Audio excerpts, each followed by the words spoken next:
and welcome back to Sunny Live Trend. Thank you so much, guys, for tuning in. I'm here to update you of what's going to happen on Generation The Legacy from the 11th to the 15th of May 2026 on Monday. Paul has kept his secret and everyone thinks he's stressed about Melo. He says a veiled goodbye to her, but a surprise awaits. Meanwhile, at the Mabaso Intlawulo gathering, Branims nearly spills the bean about Swazi's mother on Tuesday. Mpho suffers from spooky hallucinations and considers confessing.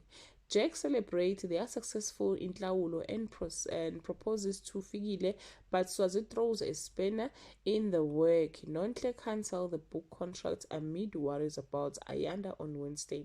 Mpho deals with the consequences of his decision, and Lulama is forced to stand in for him at the hospital. Fikile refuses to be intimidated by Swazi, who believes she has the upper hand.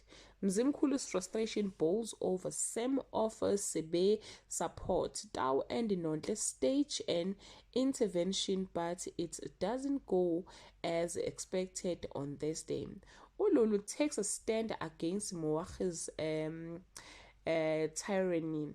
Fikile gives Jack an ultimatum. Ayanda suffers a psychotic break. G-Wagon hatches a plan at the end of the conflict between Swazi and Fikile. Mzimkhulu witnesses Sam and Sebe grow closer. Mpho's behavior baffles Charmaine on Friday. Sebe makes an impulsive decision, leading to a bloody confrontation with Mzimkhulu. Fikile and Swazi's confrontation brings out Jack's dangerous side.